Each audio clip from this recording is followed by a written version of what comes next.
నమస్తే, welcome to public court news. ఉమ్మడి రాష్ట్రంలో చివరి ముఖ్యమంత్రిగా పనిచేసిన రాజకీయ నాయకులు ఎవరో అందరికీ తెలుసు. ఆయన గతంలో కాంగ్రెస్ పార్టీలో ఉండి ఇప్పుడు మరి బీజేపీ పార్టీలో తన పాత్రను కొనసాగిస్తున్నారు. ఆయన ఇప్పుడు తెలంగాణ రాష్ట్రానికి మరి గవర్నర్గా ఎంపిక చేసేందుకు కేంద్రం పూర్తి స్థాయిలో కసరత్తు చేయడం జరిగింది. మూడోసారి ఎన్డీఏ కూటమి కేంద్రంలో అధికారం చేపట్టిన తర్వాత దేశవ్యాప్తంగా ఉన్న ఆయా రాష్ట్రాలకు సంబంధించి గవర్నర్లను మార్పు లేదంటే ఏర్పాటు చేసే ప్రక్రియలో పూర్తి స్థాయిలో పరిశీలన చేసి కొద్దిమంది రాజకీయ నాయకులకు సంబంధించి బయోడేటాను కూడా సేకరించడం జరిగింది. అందులో భాగంగానే తెలుగు రాష్ట్రాలకు చెందిన సీనియర్ నాయకులు ఉమ్మడి రాష్ట్రానికి ముఖ్యమంత్రిగా పనిచేసిన నల్లారి కిరణ్ కుమార్ రెడ్డి మరొకసారి తెర మీదకి రావడం జరిగింది.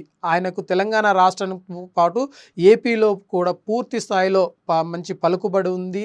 ఈ తెలుగు రాష్ట్రాలకు సంబంధించి రాజకీయ అనుభవం ఉంది. ముందుకు తీసుకెళ్లిన అంటే పాలించిన అనుభవం ఆయనకు ఉంది. కాబట్టి ఇప్పుడున్న పరిస్థితుల్లో తెలంగాణకు ఇన్ఛార్జి గవర్నర్గా పనిచేస్తున్న వారి సేవలను కాకుండా పూర్తి స్థాయిలో గవర్నర్ను నియమించేందుకు కేంద్ర ప్రభుత్వము ఒక అంశాన్ని అయితే తెర మీదకి వచ్చింది. అందులో భాగంగానే తెలంగాణ రాష్ట్రానికి గవర్నర్గా నియమించాలి అని చెప్పి ఒక వాదన అయితే వినిపిస్తుంది.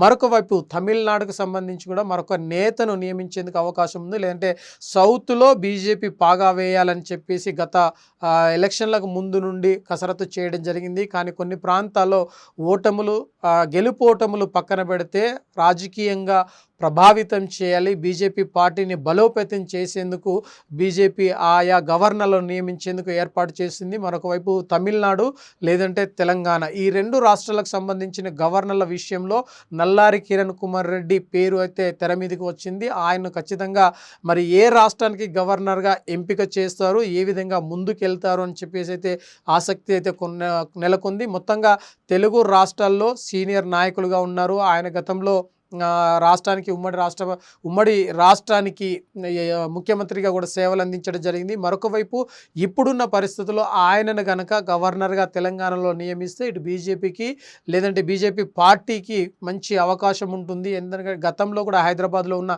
అనుభవం ఆయనకు కలిసి వస్తుంది. ఆయా పార్టీలో పనిచేసిన అనుభవం ఆయనకుంది. అందరినీ కలుపుకొని పోయే వ్యక్తిగా అందరికీ సుపరిచితులు. ఆయన కొత్తగా చెప్పాల్సిన అవసరం లేదు. కాబట్టి తెలంగాణ రాష్ట్ర గవర్నర్గా ఆయనకు అవకాశం కల్పించేందుకైతే కేంద్రము ఆలోచన చేస్తుంది. అందులో భాగంగా తెలంగాణ లేదంటే తమిళనాడు ఈ రెండు రాష్ట్రాలకు సంబంధించి గవర్నర్గా ఎంపిక చేసేందుకు కసరత్తు చేస్తున్నారు. చివరిగా ఎక్కడ అంటే ఆయనకిచ్చే ఉత్తర్వులు ఏ విధంగా ఉండబోతుంది, లేదంటే ఎక్కడ ఆయన గవర్నర్ పదవి ఇస్తారన్నది ఇప్పుడు హాట్ టాపిక్గా మారింది.